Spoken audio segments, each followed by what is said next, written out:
آپ کو دیانتداری سے کہتا ہوں، ہم نے وہ دور بھی انجوائے کر کے گزارا ہے. جی کسی ایک باری مولوی آکھے تو انہوں آکھے یارے کوئی پریشانی والی گل ہے، شکر ہے اسی مولوی ہیں. یہ کوئی پریشانی ہے؟ آپ کیوں پریشان ہو گئے؟ مولوی کسی تانے مینے کا نام ہے. اور پھر وہ جو کل تک کہہ رہا تھا نا کہ اوہو تسی تو مولوی بن گئے ہو، پھر ہم نے وہ دور بھی دیکھا. اس نے کہا یار 2 منٹ کھڑا ہو تیرے ساتھ تصویر بنانی ہے. وہ دور بھی دیکھا، یہ دور بھی دیکھا. تھوڑا سا نا اپنی زندگی کے اندر خودداری، عزت نفس، وقار. اسلام عروج دیتا ہے بندے کو.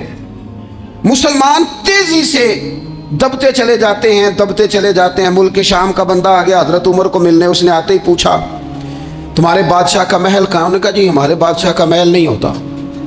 ہمارے ہاں لوگوں نے سمجھ لیا نا کہ روب شاید کپڑوں کا ہوتا ہے، روب شاید گاڑیوں کا ہوتا ہے، بنگلوں کا ہوتا ہے، بہت بڑی کوٹھی کا روب ہوتا ہے. اور نہیں بھائی، روب تو بندے کے کردار کا ہوتا ہے، اس کے افکار کا روب ہوتا ہے. روب اس کے اونچے خیالات کا ہوتا ہے. کہاں ہے آپ کے بادشاہ کا محل؟ تو نے کہا محل شہل تو کوئی نہیں، مسجد میں ہوں گے امیر المومنین. بندہ کہتا ہے میں سوچ میں پڑ گیا کہ جس کے نام سے میرا بادشاہ کانپتا ہے وہ مسجد میں ہوگا. گن میں نہیں کوئی نہیں، ہٹو بچو کوئی نہیں، ادھر ادھر ہی کوئی نہیں، پہرے دار ہی کوئی نہیں. مسجد میں جا کے پوچھا جناب عمر، کہنے لگے ادھر ہی تھے. کدھر ہیں بھائی حضرت؟ وہ کدھر ہیں؟ ادھر ہی تھے. کہنے لگا میں حیران ہو گیا، یہ بادشاہ کی بات ہو رہی ہے. ایک صاحب کہنے لگے وہ کھجوروں کے باغ کی طرف جا رہے تھے. کہتے میں کھجوروں کے باغ میں گیا تو ایک بندے سے پوچھا امیر المومنین. کہنے لگا وہ سامنے کی طرف جا رہے تھے، ادھر گیا. ایک بندے سے پوچھا کہاں ہے وہ شخص جس کی 24 لاکھ مربع میل پہ حکومت ہے؟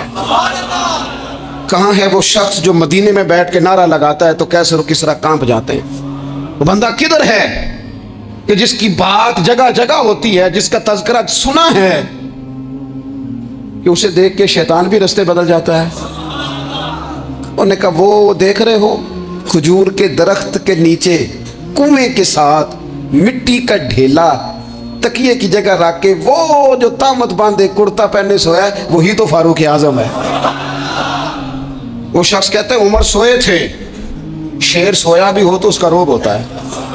شیر جو ہوتا ہے، شیر کبھی سو بھی جائے نا تو لوگ پھر بھی خوف کھاتے ہیں، اور اس کے جاگنے کا خوف کھاتے ہیں کہ یہ کہیں جاگ نہ جائے. شیر جو ہوا، کہتے ہیں حضرت عمر سوئے تھے پر میں قریب گیا تو میرے وجود پہ روب طاری ہو گیا، روب.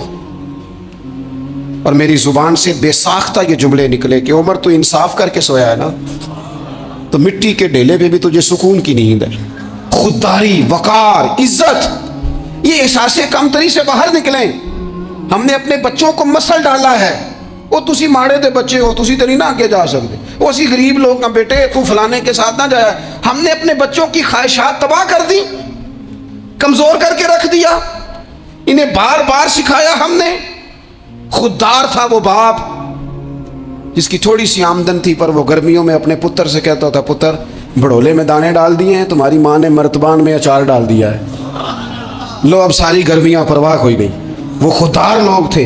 لیکن آج یہ دین غالب ہونے کے لیے آیا ہے. مسلمان نے غالب ہونا ہے. یہ تھوڑا اپنی ذات سے اٹھ کر جب سوچے گا نا، بڑی بات کرے گا، بڑی سوچ پیدا کرے گا، بڑا اس کا مزاج ہوگا، کھلا اس کا دل ہوگا، تو پھر نا یہ ذرا سر اٹھا کے جیے گا. قرآن مجید کی جو آیت کریمہ میں نے تلاوت کی، اللہ کریم نے فرمایا هو الذی ارسل رسولہ بالہدی ودین الحق. فرمایا وہ قادر مطلق ہے جس نے اپنے رسول کو ہدایت اور حق دے کے بھیجا ہے.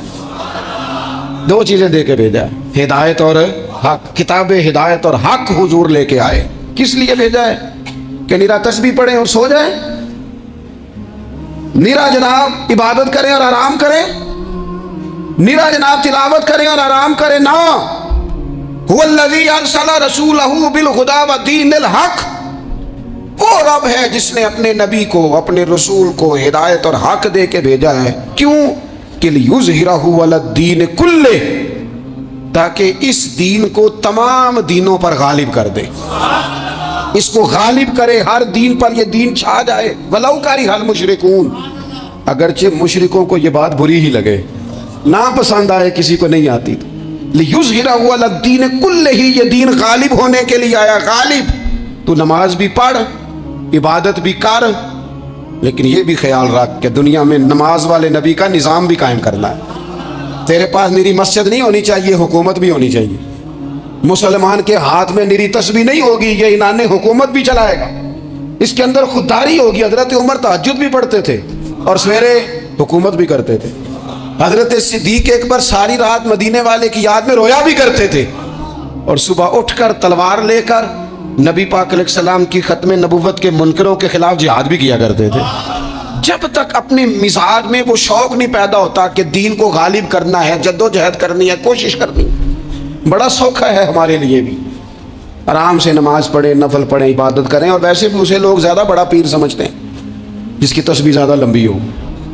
وہ زیادہ بڑا پیر ہوتا ہے جس کی پگڑی ذرا زیادہ بڑی ہو، جبہ تگڑا پہنے، اجرے کے اندر رہے، باہر نہ نکلے، اور اندر جائیں 2 منٹ کے لیے حضرت کی زیارت کریں، باہر آ جائیں بس چھٹی، وہ زیادہ پیری مریدی ہو جاتی ہے۔ پیر تو بولتا ہی نہیں۔ وہی ہے تیرے زمانے کا امام برحق، اقبال کہنے لگے وہی ہے تیرے زمانے کا امام برحق، جو تجھے حاضر و موجود سے بیزار کرے اور موت کی شکل میں دکھلا کے تجھے جلوہ یار، زندگی تیرے لیے اور بھی دشوار کرے، تو تیرا جینا مشکل کر دے نا، وہ تیرے زمانے کا امام برحق ہے، تیرے لیے زندگی دشوار کر۔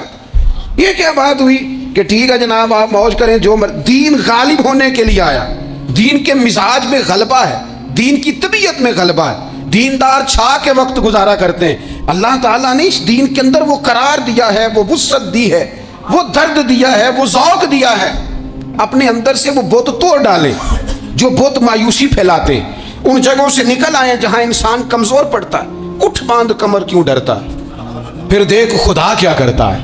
آگے کی طرف دیکھیں، آگے کی طرف دیکھیں۔ میرے نبی اکرم صلی اللہ تعالیٰ علیہ وسلم نے فرمایا حالات جتنے بھی خراب آ جائیں، ماحول جتنا بھی بگڑ جائے، امت پر دشواری جتنی بھی آئے، حضور علیہ السلام نے فرمایا ہے یہ دین اسلام ہے، یہ مسلم کے لفظ ہیں، حضور فرماتے ہیں یہ دین ہمیشہ قائم رہے گا۔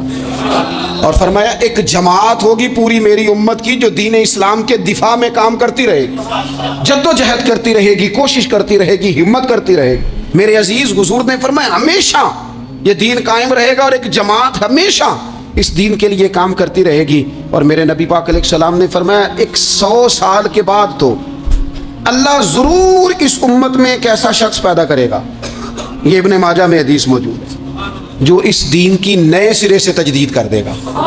وہ لوگ آتے رہے، جب حالات بڑے بگڑے تو حضرت عمر بن عبدالعزیز آ گئے، حالات کا رخ بدل کے رکھ دیا۔ پھر معاملات بڑے بگڑے تو امام شافعی جیسے لوگ آ گئے، غوث اعظم جیلانی جیسے لوگ آ گئے۔ حالات بڑے بگڑے تو شیخ عبدالحق محدث دہلوی جیسے لوگ آ گئے۔ ہندوستان میں جب ماحول بڑا کٹھن ہوا تو اعلیٰ حضرت فاضل بریلوی جیسے لوگ آ گئے۔ ہر صدی کے سرے پر اللہ تعالیٰ ایک مجدد بھیجے گا، حضور کا وہ غلام دین کو نئے سرے سے تازہ کرے، دین کے چمن میں ہمیشہ بہار رہے گی، ہمیشہ نورانیت رہے گی، ہمیشہ نور علی نور رہے گا۔ یہ کام صرف کرنے کا کام کیا ہے، یہ دین تو پھلے گا پھولے گا۔ جو آگے بڑھ کے خدمت میں حصہ ڈال لے گا نا، وہ اپنا نفع کرے گا۔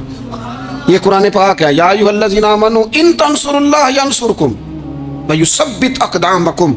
اللہ فرماتے ہیں لوگو اگر تم اللہ کے دین کی مدد کرو گے نا تو اللہ تمہاری مدد کرے گا، ویثبت اقدامکم، اور تمہارے قدم جما دے گا، تمہیں استقامت دے، تم آگے۔ اور دین کی مدد صرف پیسوں سے نہیں ہوتی۔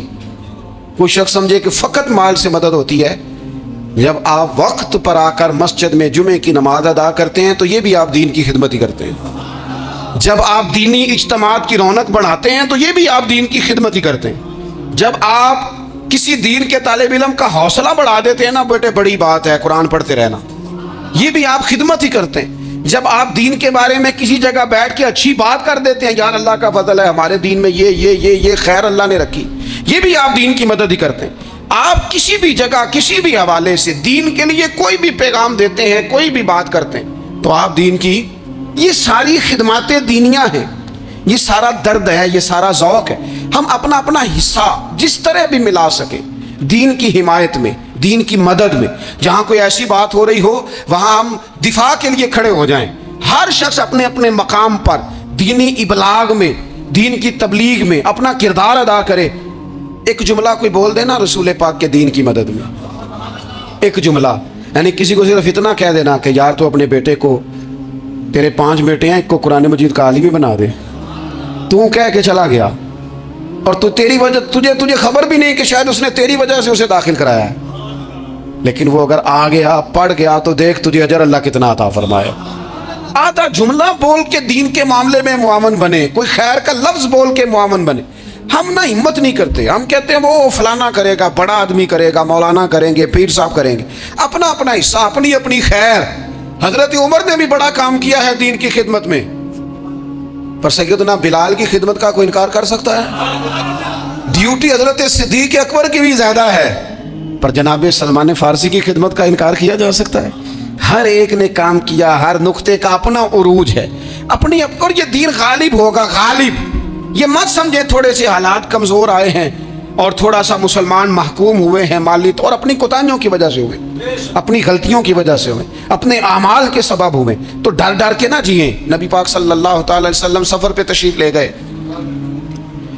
حضور علیہ السلام کی عادت کریمہ تھی جب سفر پہ جاتے تھے تو سب سے آخر میں ساری تیاری کر کے سامان سمیٹ کے سب سے آخر میں سیدہ فاطمہ الزہرا سے ملتے، پھر سفر شروع ہوتا، اور جب حضور واپس آتے تو سب سے پہلے سیدہ فاطمہ سے ملتے رضی اللہ تعالیٰ۔ حضور کافی دنوں کے بعد سفر سے واپس آئے، لمبا سفر تھا، سیدہ فاطمہ الزہرا رضی اللہ تعالیٰ عنہ سے ملنے گئے۔ نبی پاک صلی اللہ تعالیٰ علیہ وسلم کا چہرہ نور دیکھ کے تو سیدہ فاطمہ تڑپ کے روئیں، رو پڑی۔ حضور نے فرمایا فاطمہ کیا ہوا؟ عرض کرنے لگی یا رسول اللہ تھکاوٹ کے اثرات میں آپ کے چہرے پہ دیکھ رہی، اور حضور کپڑے یوں لگتا ہے بڑے پرانے پہنے ہوئے آپ نے، حضور اتنی مشقت کیوں کرتے ہیں آپ، اتنی محنت، اتنی جدوجہد؟ حضرت فاطمہ الزہرا فرماتی ہیں حضور نے مجھے تھپکی دی اور فرمایا فاطمہ رو نا۔ اور یہاں وہ بعض لوگ ہوتے ہیں نا جو ہم نے دیکھا ہے، ہمارے ہاں اس طرح ہوتا ہے کہ وہ کوئی اس طرح کی بات کرے تو وہ زیادہ رونے لگ جاتے ہیں، کیا کریں، بڑے مسائل ہیں، بڑی مشقت ہے، کرنا پڑتا ہے، لوگ اور زیادہ۔ لیکن نبی پاک علیہ السلام نے سوچوں کو نیا زاویہ دیا، خیالات کو نیا رخ دیا، اس بات کو ایک نیا انداز سوچنے کا فراہم کیا۔ حضور فرمانے لگے فاطمہ رو نا، تیرے باپ کو اللہ نے اعلیٰ مقاصد کے لیے دنیا میں مبعوث فرمایا۔ حضور فرمانے لگے فاطمہ کوئی گھر کچا، کوئی پکا، کوئی خیمہ ایسا نہیں بچے گا جہاں اللہ دین اسلام کو پہنچا نہیں دے گا۔ اور فرمایا فاطمہ یاد رکھنا جس طرح رات چھا جاتی ہے نا، محمد عربی کا دین بھی چھا جائے گا، یہ چھا جائے گا دین، جس طرح رات چھا جاتی ہے یہ دین بھی چھا جائے گا۔ اور پھر دین چھا گیا، جگہ جگہ چھا گیا، یورپ میں بھی اذانیں پڑھی جانے لگی، امریکہ اور افریقہ میں بھی قرآن پڑھا جانے لگا، جگہ جگہ جگہ جگہ رسول اللہ صلی اللہ علیہ وسلم کے دین کی بات ہونے لگی۔ کہا فاطمہ کار کچا ہو یا پکا ہو، خیمہ ہو، ہر جگہ یہ دین پہنچے گا، اور دین پہنچا۔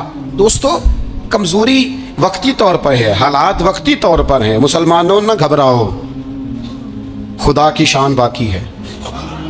یہ دین فطرت ہے، یہ دین اپنی حقانیت کی وجہ سے پھیل رہا ہے، کسی کا محتاج نہ یہ کسی کے زور لگانے۔ مسلمانوں نہ گھبراؤ، خدا کی شان باقی ہے، ابھی اسلام زندہ ہے، ابھی قرآن باقی ہے۔ یہ کافر کیا سمجھتے ہیں جو ہم سے روز الجھتے ہیں، ابھی تو کربلا کا آخری میدان باقی ہے، ابھی تو آخری میدان لگے گا میدان کربلا میں، اور فکر حسینی کے علم بردار میدان میں نکلیں گے، یزیدی سوچوں سے ٹکرائیں گے، اور بڑے سینے تیار ہیں جو اس کے لیے پوری جدوجہد کریں گے۔ ابھی تو کربلا کا آخری میدان باقی۔ اپنی زندگی کے اندر قوت ارادی پیدا کریں، کچھ کر لینے کی ٹھان اپنے مزاج میں پیدا کریں۔ کمزوری آ جاتی، عدی بن حاتم جو تھے نا، یہ حاتم تائی کے بیٹے تھے، بادشاہ کا بیٹا تھا، زمانہ بڑا دیکھا تھا، بڑے بڑے وزیروں مشیروں، ساری زندگی اعلیٰ سطحی وفود سے ملاقات ہوئی۔ عدی حضور کی بارگاہ میں آئے، مسند امام احمد بن حنبل میں موجود۔ تو اسلام پر ابھی غربت کا دور تھا، چند لوگ مسلمان ہوئے تھے، نبی پاک علیہ السلام نے فرمایا عدی کلمہ پڑھ لو۔ تو عدی کہنے لگے میں تو پہلے ہی ایک دین کا ماننے والا ہوں۔ حضور فرمانے لگے جس دین کے تم ماننے والے ہو اس دین کو میں تم سے زیادہ جانتا ہوں۔ حضور فرمانے لگے جس دین کے تم ماننے والے ہو اس میں کیا یہ لکھا ہے کہ مال غنیمت کا چوتھا حصہ کھا جاؤ؟ کہنے لگے نہیں۔ تو فرمایا کھا کیوں جاتے ہو؟ عدی کہتے ہیں چونکہ یہ ہمارے اندر کی بات تھی بادشاہوں کی، تو میں نے فوراً سر تسلیم خم کر دیا، میں نے فوراً سر جھکا دیا، میں نے کہا بات ٹھیک کر رہے ہیں۔ حضور فرمانے لگے اب اگلی بات بھی کروں؟ یا رسول اللہ فرمائیے۔ فرمایا پتہ ہے تم دین کیوں نہیں قبول کر رہے؟ یہ بھی مجھے پتہ ہے۔ یا رسول اللہ کیوں؟ فرمایا تم دیکھتے ہو کہ دین کے ماننے والے غریب لوگ ہیں، تم دیکھتے ہو کہ ابھی یہ کمزور ہیں، تم دیکھتے ہو کہ مکے والوں نے مدینہ طیبہ سے پریشان کر کے مسلمانوں کو نکال دیا ہے، یہ غریبی دیکھ کر، بظاہر اسلام کی کمزوری دیکھ کر تم کلمہ نہیں پڑھ رہے؟ حضور فرمانے لگے عدی مقام حرا کا نام سنا ہے؟ بڑی دور تھا علاقہ، وہ مقام حرا کا نام سنا ہے؟ عدی کہنے لگے حضور سنا ہے پر وہ جگہ دیکھی نہیں۔ محبوب فرمانے لگے سن، میں وہ وقت لے کے آؤں گا، میرا دین اس طرح نافذ ہوگا کہ ایک عورت مقام حرا سے اونٹنی پہ اکیلی بیٹھے گی اور اکیلی آئے گی اور آ کے بیت اللہ کا طواف کرے گی، سوائے اسے اللہ کے کسی کا خوف نہیں ہوگا، رب کے علاوہ کسی سے نہیں ڈرے گی۔ یہ دور آئے گا، تو دیکھ رہا ہے کہ صرف مکے پہ حکومت نہیں، دنیا پہ مسلمان چھا جائیں گے۔ اور حضور فرمانے لگے کسرا کا نام سنا ہے؟ کہا حضور وہ تو بظاہر اس وقت بڑا تگڑا بادشاہ ہے۔ فرمایا اس کے علاقے بھی فتح ہوں گے، وہ خزانے مسلمانوں کے پاس آئیں گے۔ اور فرمایا تو تیسری بات نبی پاک نے بیان کی، فرمایا تو یہ دیکھ رہا ہے کہ مسلمانوں میں غربت ہے؟ فرمایا عادی ایک وقت آئے گا لوگ دینے کے لیے نکلیں گے پر انہیں لینے والا کوئی نہیں ملے گا۔ ایک وقت آئے گا لوگ دینے نکلیں گے، لینے کوئی نہیں آئے گا۔ عدی کہتے ہیں کہ میں رسول کریم کا کلمہ پڑھ کے مسلمان ہو گیا، ابھی زیادہ دور نہیں گزرا، عدی رویا کرتے تھے، حاتم تائی کے بیٹے عدی رویا کرتے تھے اور رو کے بتایا کرتے تھے لوگوں وہ جو حضور نے فرمایا تھا نا بی بی حرا سے چلے گی اور طواف کرے گی، وہ بی بی میں نے اپنی آنکھوں سے آتی دیکھی، میں نے اس تنہا عورت کو حضور سید عالم کی پیشن گوئی کے مطابق بیت اللہ کا طواف کرتے دیکھا، اسے سوائے اللہ کے کسی کا ڈر نہیں تھا۔ اور عدی کہنے لگے وہ جو حضور نے فرمایا تھا نا کہ کسرا کے خزانے فتح ہوں گے، فرمایا وہ جب فتح ہو رہی تھی تو میں خود اس جنگ میں شریک تھا، مجھے اللہ نے موقع دیا، میں مجاہدوں میں شامل تھا۔ اور فرمانے لگے تیسری پیشن گوئی رہ گئی ہے، مجھے امید ہے وہ بھی پوری ہوگی۔ حضرت عمر بن عبدالعزیز کے زمانے میں آ کے وہ دور بھی آیا کہ لوگ زکوٰۃ دینے نکلتے تھے، لینے والا کوئی نہیں ملتا تھا، لوگ کسی کو غریب سمجھ کے صدقہ دینے لگتے تھے، وہ کہتا تھا بھائی لے جا، میں تو رات خود دے کے آیا ہوں، لوگ دینے نکلتے تھے، لینے والا کوئی نہیں۔ اسلام کی فطرت میں قدرت نے لچک دی ہے، اتنا ہی یہ ابھرے گا جتنا کہ دبا دو گے۔ یہ مولویوں کی وجہ سے، پیروں کی وجہ سے، سیاستدانوں کی وجہ سے نہیں چھائے گا۔ یہ کیوں چھائے گا؟ کہ ارسل رسولہ بالہدی ودین الحق، یہ اس لیے چھائے گا کہ اللہ نے بھیجا ہی حق کے ساتھ ہے، یہ آیا حق کے ساتھ ہے، لہذا چھا جائے۔ حق ہمیشہ چھا جایا کرتا ہے۔ اور وَقُلْ جَاءَ الْحَقُّ وَزَهَقَ الْبَاطِلُ إِنَّ الْبَاطِلَ كَانَ زَهُوقًا، جب حق آتا ہے تو باطل خود بخود چھپ جاتا ہے، اور باطل ہوتا بھی مٹ جانے کے لیے بس نا۔ یہ دین چھا۔ حضرت خباب بن الارت رضی اللہ تعالیٰ عنہ فرماتے ہیں ہمیں بڑی تکلیف دی کفار مکہ نے، قریش نے بڑا ستایا۔ نبی پاک علیہ السلام خانہ کعبہ کے ساتھ ایک چادر لے کے آرام فرما رہے تھے، ہم حضور کی بارگاہ میں گئے، یا رسول اللہ دعا کریں یہ تباہ ہو جائیں، تانگ بڑا کرتے ہیں، حضور آپ دعا کریں اللہ کی بارگاہ میں۔ تو حضور اٹھ کے بیٹھ گئے، فرمایا جلدی نہ کرو، تم سے پہلے ایسے لوگ گزرے ہیں جن کو گڑوں کے اوپر رکھ کے نا تو آروں سے کاٹ دیا جاتا تھا، وہ دو ٹکڑے ہو جاتے تھے۔ فرمایا جلدی نہ کرو، تم سے پہلے ایسے لوگ گزرے ہیں کہ لوہے کی کنگھیوں سے ان کا گوشت نوچ دیا جاتا تھا، ہڈیاں تک زخمی ہو جاتی تھی، سی نہیں کرتے، زخم پہ زخم کھا کے جی خون جگر کے گھونٹ پی، آہ نہ کر لبوں کو سی، یہ عشق ہے کو دل لگی نہیں۔ کہا خبیب تھوڑا صبر کرو، اور پھر حضور فرمانے لگے خبیب یہ بات یاد رکھنا، جو دین میں لے کے آیا ہوں یہ غالب ہو کے رہے گا، یہ غالب ہوگا، غالب۔ وہ ابو سفیان جو میدان احد میں کہتے تھے فلاں بھی ہم نے مار دیا، فلاں بھی مار دیا، جب 10,000 کا لشکر لے کے نبی پاک گئے تھے نا دوبارہ واپس، 10 سالوں میں 3 لوگ لے کے حضور مکے سے آئے، اور 10,000 کا لشکر لے کے جب دوبارہ گئے نا تو ابو سفیان کہنے لگے لڑنا ہی نہیں، کیونکہ جس شان سے معصوم آمنہ آئے ہیں لڑنے والی بات ہی کوئی نہیں، طاقت ہی نہیں، آنکھ نہیں ملا سکتے تو ہاتھ کیسے اٹھائیں گے۔ لیکن پتہ ہے حضور کا طریقہ کیا تھا؟ سیاہ امامہ تھا، اونٹنی پہ بیٹھے تھے، اور گردن محبوب نے اتنی جھکائی تھی کہ وہ اونٹنی کی گردن سے لگ رہی تھی. اس شان کے ساتھ حضور داخل ہوئے. اذا جاء نصر اللہ والفتح ورأیت الناس يدخلون فی دین اللہ افواجا. اپنے اندر نہ تھوڑی سی آپ 24 گھنٹے دنیا کمائیں, کوئی منع نہیں کرتا, مال کمائیں, جائیدادیں بنائیں, حلال کمائیں, جتنا مرضی کمائیں, لیکن نہ کچھ تھوڑا سا اپنے آپ کو دین کے لیے, صرف مالی طور پر نہیں. ہمارے ہاں ایک بہت بڑا مسئلہ یہ بن گیا کہ صرف مالی طور پر ہم سمجھتے ہیں دین کی مدد کر دیں. اگر آپ اپنے پتر کو نمازی بنا چکے ہیں تو ایک کام آپ نے دین کی خدمت کا کر لیا. اگر آپ کی بیٹی پردے کی عادی ہو گئی ہے تو آپ نے دین کی خدمت میں ایک حصہ ڈال لیا ہے. اگر آپ کے گھر کے اندر آپ ان ساری چیزوں کو بین کرنے میں کامیاب ہو گئے, یا ایھا الذین آمنوا قوا انفسکم واہلیکم نارا, ایمان والو خود بھی دوزخ سے بچو, اپنے اہل خانہ کو بھی بچاؤ. اگر فحاشی اور یعنی کا رستہ آپ نے اپنے دروازے کے باہر روک دیا ہے تو آپ نے دین کی خدمت کر لی ہے. اگر آپ اپنے دوستوں کو نمازی بنانے میں کامیاب ہو گئے, اگر آپ چند لوگوں کو قرآن پڑھانے میں کامیاب ہوئے, تو پھر کچھ نہ کچھ حصہ آپ نے دین میں شامل کیا ہے. کرنے کا کام یہ ہے کہ اپنا اپنا حصہ اپنی اپنی خیر دین میں ملائیں, جدوجہد کریں, کوشش کریں. 2 جملے بول کر, جب کوئی بندہ کہہ رہا ہو نا جی بڑا مشکل ہے دین پہ عمل کرنا, تو اسے کہیں دین پہ چلنا تو آسان ہے, دین پہ چلنا ہی تو آسان ہے.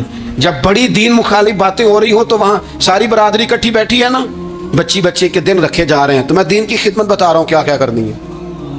بیٹے کے دن طے ہو رہے ہیں, تو کوئی کہتا ہے کہ ماموں کو منا لو ناراض ہے, چچا کو منا لو ناراض ہے. یہ میں اپنا درد دل آپ کے سامنے رکھ رہا ہوں. دین کی خدمت یہ ہے کہ ایک بندہ بیچ میں سے بولے, وہ کہے او شادی میں کوئی غیر شرعی کام نہ کرنا, سب کو منا رہے ہو تو کہیں رب رسول کو ناراض نہ کر لینا. یہ تیری دین کے لیے خدمت ہو جائے گی, یہ تیری دین کے لیے خدمت ہو جائے گی. وہ جس شخص نے جاتے جاتے رستے میں کہا تھا نا حضرت عبداللہ مزنی کو کہ میں ایک مدینے میں چاند چڑھا دیکھ کے آیا ہوں کہ جس کے قریب سے جو گزرتا ہے اسے بھی نور ملتا ہے, تو اس کی ایک بات گھر کر گئی. جناب عبداللہ مزنی مدینے والے کے عاشق ہو گئے. آپ کہہ دیں بات پھیل جائے گی, اللہ اسے پھیلا دے گا. اپنے مقام پر بیٹھ کر اپنے میں فیکٹری کے مالک سے کہا کرتا ہوں کہ تو نا مسجد ضرور بنا چھوٹی سی, دفتر والوں سے کہا کرتا ہوں کہ یہاں نا نماز باجماعت کا بندوبست ضرور کراؤ. میں کہتا ہوں یہ سارے دین کے کام ہیں. آپ اپنے حلقہ یا سر میں کہیں یہاں نماز باجماعت ہوگی, یہاں سویرے آتے ہی پہلے تلاوت ہوگی, یہاں پہلے قصیدہ بردہ شریف. آپ کوئی خیر کے کام میں اپنا حصہ ڈالتے رہیں. انشاءاللہ یہیں سے چنگاریاں بنیں گی, یہیں سے انقلاب برپا ہوگا. اور امام جعفر صادق کے قول پر اپنی بات سمیٹوں گا. کسی نے کہا تھا میں دین کی تبلیغ کرنا چاہتا ہوں, تو فرمانے لگے سوکھا حال ہے, تو دین پہ عمل کرنا شروع کر دے. دین کی تبلیغ ہونی شروع ہو گئی.